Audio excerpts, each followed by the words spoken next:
Bahashem, Yahushai, Baham Kakodash, double honor to the apostle and elders, great millstone, who rule well. Peace and blessings to the hopeful elect that persons you sincerely across the corners of the earth. This is a quick little lesson through the spirit and power of Yahweh Bahashem Yahushai. The Lord willing, this lesson be edifying to the hopeful elect. You know, name of this lesson is getting it done. You know, because when you're in this truth, you're in a business, you know, and within this business, you have to get the job done, man. What the Lord required you to do, you know, which people, thousands of people failed to do that came in this truth. You know, it was once, you know, a lot of people was a part of this thing, fell off, went back to the world, you know, and you also got a lot brothers who died in the flesh, believing in this thing, but before they died in the flesh, they was getting the work done, and they did everything they were able to do to get the work done before their spirit left the flesh, you know. But I want to grab this real quick. This is the book of Luke, chapter 2, verse 48. It say, and when they saw him, they were amazed. And his mother said unto him, Son, why hast thou thus dealt with us? Behold, thy father and I have sought thee sorrowing. You know, because this was during the Passover. And Yahweh Shah, he was at the temple. And, you know, he were talking with the man in the temple, you know. And basically his parents was worried because they thought he was lost, because they didn't left Jerusalem, you know, and he wasn't found. So when they found him, he was in the temple, and what he was doing the will of the Lord. He was doing the will of the Most High. He was doing the work, man. He was in there preaching, you know. Matter of fact, I'm gonna jump up. It say Luke chapter 2, verse 45. It say, and when they found him not, they turned back again to Jerusalem, seeking him. And it came to pass that after 3 days, they found him in the temple, sitting in the midst of the doctors, both hearing them and asking them questions. And all that heard him were astonished at his understanding and answers. So, you know, it were these different people in the temple. You know, he was in the midst of doctors and people like that, and they was both hearing them and asking them questions. And all that heard him were astonished at his understanding and answers, at the responses that he was giving them, you know, because he had that wisdom of the Lord upon him. He had the wisdom of the Most High upon him, because he is the son of the Most High. So at 12 years old, he was already on a different level than your average 12-year-old in this time period, man.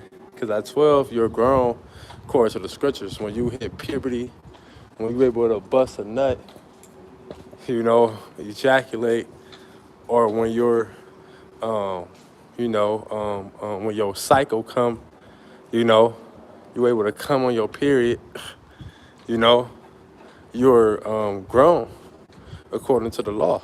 You're grown according to the Most High. That's how he created it to be.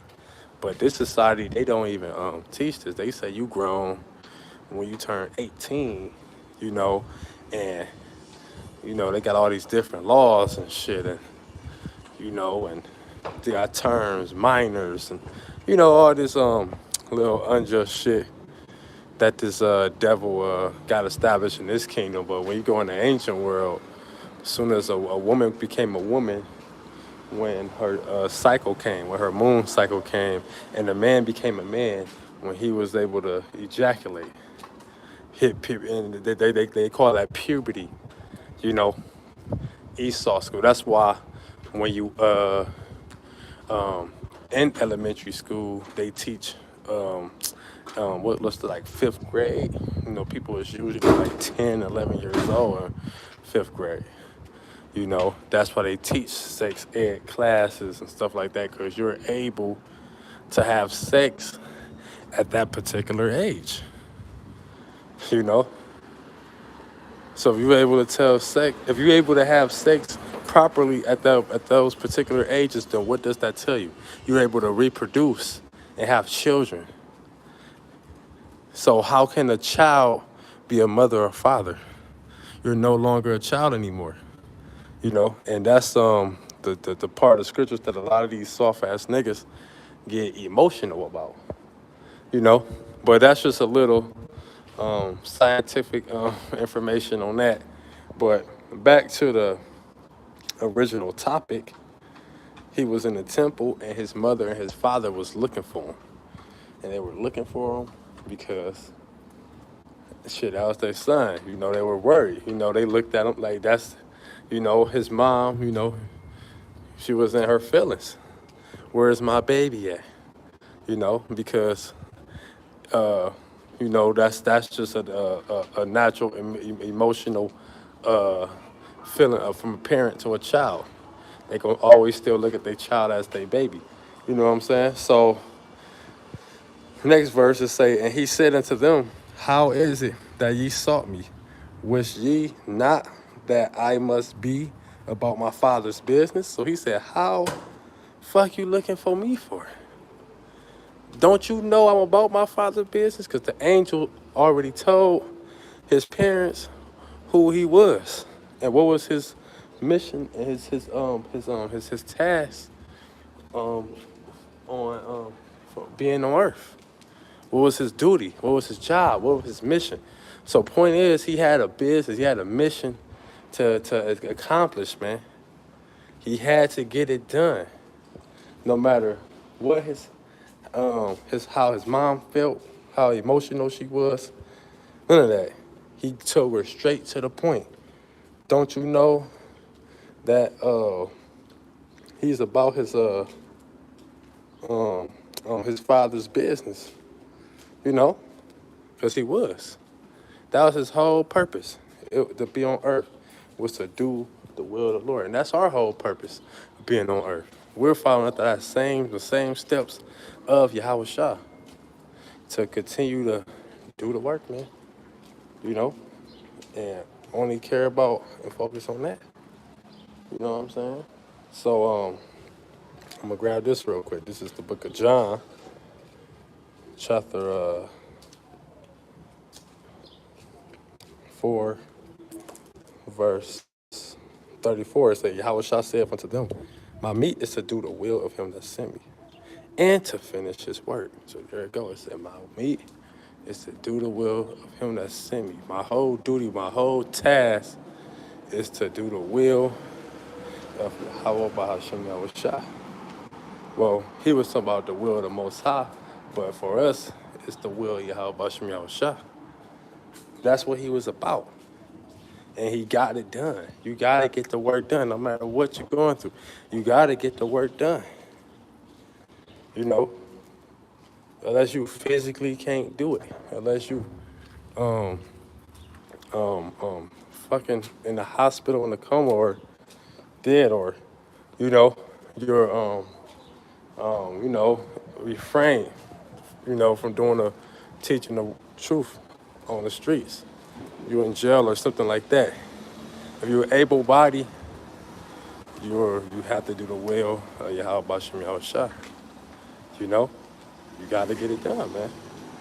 So that's what Yahweh Shah was about, and that's who we follow after.